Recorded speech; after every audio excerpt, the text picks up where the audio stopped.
Hello dear students, आज की इस वीडियो में हम यूनिट 11 का एक्सरसाइज क्वेश्चन नंबर 13 करेंगे।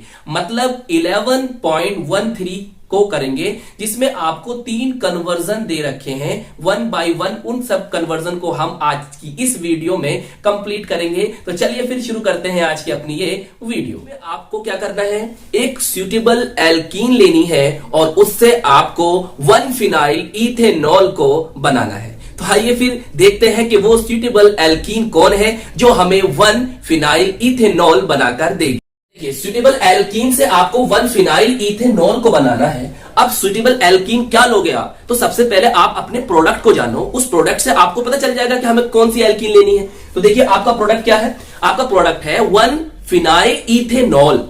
1 फिनाइल इथेनॉल का मतलब क्या होगा, देखो फिनाइल का मतलब क्या होता है भाई, फिनाइल का मतलब ये होता है, इस तरह से आप बेंजीन बनाओगे। आप चाहो तो इसे ऐसे लिख सकते हो C6H5।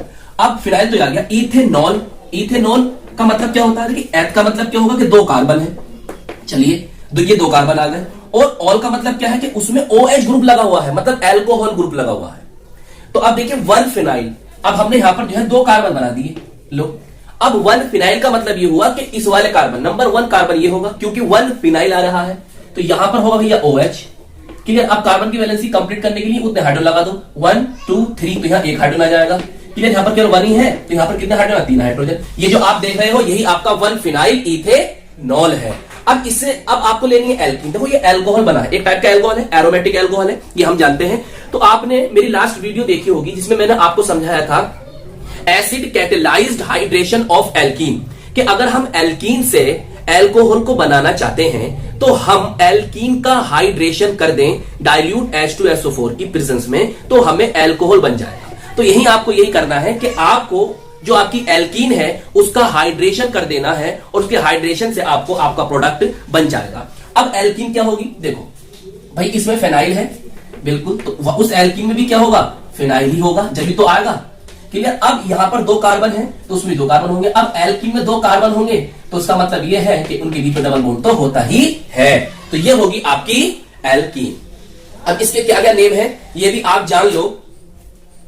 देखो, इसे हम कहते हैं स्टाइरीन। क्या कहते हैं, स्टाइरीन कहते हैं। देखिए, ये जो आपको दिखाई दे रहा है ये, इसे हम कहते हैं विनाइल। क्या कह सकते हैं उसको, हम विनाइल कह सकते हैं। और ये कौन, बेंजीन, तो ये इसका नेम होगा विनाइल बेंजीन। क्लियर। अब देखो, इसको हम क्या कह सकते हैं, इसको हम एथिनिल भी कह सकते हैं या एथिनाइल भी कह सकते हैं। तो एथिनिल बेंजीन भी इसका नेम हो सकता है। विनाइल बेंजीन, एथिनिल बेंजीन भी इसका नेम है। देखो, इसको हम कहते हैं फिनाइल और ये कौन बन गया, एथीन, तो इसको हम फिनाइल एथीन भी कह सकते हैं, या हम इसको फिनाइल एथिलीन या इथाइलीन भी कह सकते हैं। तो इसके इतने नेम हैं, ये आप याद रखो। तो अब क्या करोगे, आप इसका हाइड्रेशन करोगे। अब एक बात बताओ, ये जो आपकी एक टाइप की एल्कीन है, कैसी एल्कीन है, अनसिमेट्रिक एल्कीन है। और जो अनसिमेट्रिक का हाइड्रेशन होता है वो मार्कोव्निकोव रूल्स के अकॉर्डिंग होता है। ये बात आपको याद रखनी है। इस रिएक्शन में आपको डाइल्यूट H2SO4 की प्रेजेंस रखोगे। अगर नहीं रखोगे तो ये रिएक्शन नहीं हो पाएगी।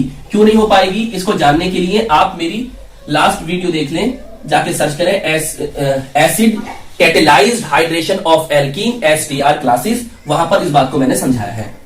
क्लियर। लीजिए, इस तरह से आपका ये प्रोडक्ट बनके तैयार हो जाएगा। फिर भी मैं आपको समझा देता हूं किस तरह से आपको वो प्रोडक्ट बना है। देखिए, H2O है, मैंने इसको इस तरह से लिखा। अब इसमें पॉजिटिव, H पॉजिटिव और OH नेगेटिव, ये पॉजिटिव पार्ट है, ये OH नेगेटिव जो है नेगेटिव पार्ट है। अब देखिए, मार्कोव्निकोव रूल के अकॉर्डिंग जो पॉजिटिव पार्ट होगा डबल बॉन्ड के उस कार्बन पर जाएगा जिस पर हाइड्रोजन ज्यादा है, और नेगेटिव पार्ट उस कार्बन डबल बॉन्ड के उस कार्बन पर जाएगा जहां पर हाइड्रोजन की संख्या कम है। तो इसका मतलब ये हुआ कि भाई ये जो H पॉजिटिव है वो इससे जाकर जुड़ेगा। क्लियर। और जो OH नेगेटिव है वो इससे जाकर जुड़ेगा। देखिए, जब ये OH नेगेटिव इससे जाकर जुड़ा, ये जुड़ गया। क्लियर। और H पॉजिटिव इससे जाकर जुड़ा तो आपको ये प्रोडक्ट बनके तैयार हो गया। एक्सरसाइज क्वेश्चन नंबर 13 का पार्ट 2, जिसमें हमें क्या दे रखा है, जिसमें हमें दे रखा है कि SN2 रिएक्शंस के द्वारा एल्काइल हैलाइड से हमें साइक्लोहेक्साइल मीथेनॉल को ऑब्टेन करना है, प्राप्त करना है। तो देखिए, अब हमें यहां पर कौन सी एल्काइल हैलाइड लेना है उसको समझने के लिए आप सबसे पहले जो आपको प्रोडक्ट दे रखा है ना उसे समझो। आपको क्या क्या बनाना है? आपको बनाना है साइक्लोहेक्साइल मीथेनॉल। उसे हम कैसे कैसे दिखाई देगा वो, उसका सीन क्या होगा देखिए। सबसे पहले आप बनाओ साइक्लोहेक्सेन। ये कौन होगा? साइक्लोहेक्सेन होता है। अब इस पे लगा दो मीथेनॉल। मीथेनॉल कैसे लिखेंगे? देखिए CH2OH, CH2OH। अब ये क्या बन गया? ये आपका बन गया साइक्लोहेक्साइल मीथेनॉल। क्लियर? अब हम यहां पे लेंगे एल्काइल हैलाइड। तो एल्काइल हैलाइड में हम क्या लेंगे? देखिए एक तो आपको लेना पड़ेगा यहां पर क्या? साइक्लोहेक्साइल, क्योंकि इसमें क्या है? साइक्लोहेक्साइल है। तो हमने यहां पे ले लिया ये साइक्लोहेक्सेन। क्लियर? अब देखो यहां पर लिखो CH2, वहां भी CH2 है, और यहां पर लगा देते हैलाइड। अब ये जो बना है आपका, ये है आपका cyclohexyl methyl halide. Cyclohexyl methyl halide. Clear? X के स्थान पर आप चाहो तो यहां Cl लिख सकते हो, Br ले सकते हो, या फिर I ले सकते हो। अब SN2 रिएक्शन होगी। देखिए SN2 रिएक्शन होगी तो हम किसकी रिएक्शन कराएंगे? सोडियम हाइड्रोक्साइड से। और कैसा होगा? ये एक्वस होगा। क्लियर? एक्वस सोडियम हाइड्रोक्साइड से रिएक्शन कराएंगे। रिएक्शन का जो रूट है वो है SN2। क्लियर? देखो इसे कैसे पढ़ेंगे? 2 बोले तो by molecular nucleophilic substitution reaction. ये है रिएक्शन। क्लियर? तो ये न्यूक्लियोफिलिक सब्स्टिट्यूशन रिएक्शन का एग्जांपल है। अब इसे कर दोगे आप गरम तो क्या होगा? देखो ये आपको दिखाई दे रहा है Na और यहां से ये X, तो यहां से क्या निकल जाएगा? NaX निकल जाएगा। बचा कौन? OH बचा ना, तो OH जो हो जाएगा वो X के स्थान पर आएगा। जब OH X के स्थान पर आएगा तो आपको आपका कंपाउंड, आपका प्रोडक्ट बनके तैयार हो जाए। सुटेबल एल्काइल हैलाइड से पेंटेन 1-ऑल को ऑब्टेन करना है, प्राप्त करना है। अब ये जो क्वेश्चन है ये आपका यूनिट 11 का एक्सरसाइज क्वेश्चन नंबर 13 का थर्ड पार्ट है। सुटेबल एल्काइल हैलाइड का पता आपको किससे चलेगा कि भाई हमारा रिएक्टेंट क्या होगा? अरे आपको प्रोडक्ट दे रखा है। क्या प्रोडक्ट है? पेंटेन 1-ऑल। तो पेंटेन 1-ऑल से ही आपको सुटेबल एल्काइल हैलाइड मतलब आपके रिएक्टेंट का पता चल जाएगा। अब पेंटेन में कितने कार्बन होते हैं? 5 कार्बन होते हैं। अब ये है कौन? क्योंकि इसमें एंड में आ रहा है क्या? ऑल, तो मतलब ये है एक एल्कोहल। इसमें जो फंक्शनल ग्रुप होगा क्या होगा? OH। चलिए लिखिए उसको, पेंटेन 1-ऑल लिखिए आप। CH3 CH2 CH2 CH2 और CH2। कितने कार्बन हो गए? 1 2 3 4 5। और ऑल कौन से नंबर पर है? पहले नंबर पर है, क्योंकि वो खुद कह रहा है पेंटेन 1-ऑल। पहले नंबर पर मतलब कार्बन नंबर 1 पर ही कौन जुड़ा हुआ है? ऑल जुड़ा हुआ है। ठीक है? अब ये कौन है? ये आपकी प्राइमरी एल्कोहल है, जिसे आप 1 डिग्री एल्कोहल भी कह सकते हो। अब देखिए हम क्या करेंगे, हमें एल्काइल हैलाइड लेना है। और देखिए एल्काइल हैलाइड से अगर हम एल्कोहल बनाना चाहते हैं तो हमने क्या सीखा है? हमने ये सीखा है कि अगर हम एल्काइल हैलाइड से एल्कोहल बनाएंगे तो हम वहां पर एक्वस सोडियम हाइड्रोक्साइड या एक्वस पोटेशियम हाइड्रोक्साइड से एल्काइल हैलाइड की रिएक्शन करा देंगे और हमें एल्कोहल ऑब्टेन हो जाएगा। तो इसका मतलब ये हुआ कि जो हमें एल्काइल हैलाइड लेनी है उसमें भी कितने कार्बन होंगे? 5 कार्बन होंगे, मतलब वो भी पेंटाइल हैलाइड होगी। चलिए फिर लिखते हैं यहां से CH3 कितने कार्बन होंगे? 5 कार्बन होंगे। कितने हो गए? 4 हो गए। और ये कितना हो गया? 5। 1 2 3 4 5। अब यहां पर हमें लगा दिया X बोले तो यहां पर हैलाइड है। आप X के स्थान पर चाहो तो Cl ले लेना, Br भी ले सकते हो और I भी ले सकते हो। अब इसकी रिएक्शन हम किससे कराएंगे? देखिए हम इसकी जो रिएक्शन कराएंगे वो कराएंगे एक्वस सोडियम हाइड्रोक्साइड से। किससे कराएंगे? एक्वस सोडियम हाइड्रोक्साइड से हम करा देंगे इसकी रिएक्शन। चाहो तो आप यहां पर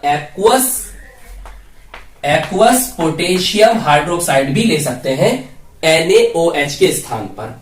अब देखिए बहुत ही सिंपल रिएक्शन है। देखिए ये जो रिएक्शन है ये आपको दिखाई दे रहा है Na और यहां से X, तो NaX सोडियम हैलाइड यहां से निकल जाएगा। अब बचा कौन? आपका OH। क्लियर? OH जो होगा वो किसके स्थान पर आ जाएगा? X के।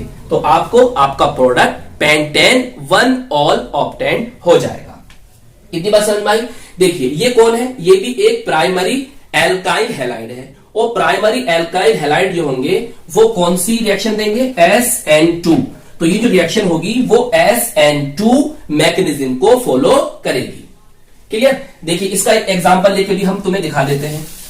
चलिए यहां पर हम ले लेते हैं CH3 CH2 CH2 CH2 1 2 3 4 एक कार्बन होगा, और यहां पे ले लेते हैं हम Br।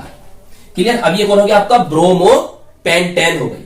क्लियर, ब्रोमोपेंटेन है, सही है। इसकी रिएक्शन करा लेते हैं हम किससे, चलो पोटेशियम हाइड्रोक्साइड ले लो।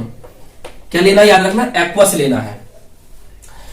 फिर आप कर दो इसे गर्म, देखिए क्या होगा, के Br निकल जाएगा, पोटेशियम ब्रोमाइड यहां से क्या हो गई, निकल गई। अभी जो OH है वही यहां पर आ जाएगा। Br जो है लीविंग ग्रुप होगा, और ये कौन है, न्यूक्लियोफाइल। तो ये कौन है, न्यूक्लियोफिलिक सब्स्टिट्यूशन रिएक्शन के एग्जांपल हैं। ये बात आप याद रखना। चलिए कितना सिंपल रिएक्शन है ये।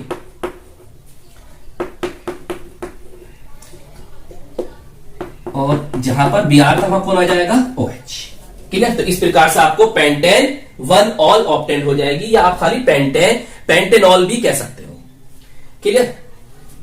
ये थी आज की हमारी वीडियो। आई होप ये आपको पसंद आई होगी। कैसी लगी हमें जरूर बताएं। हम मिलेंगे आपको इसकी नेक्स्ट वीडियो।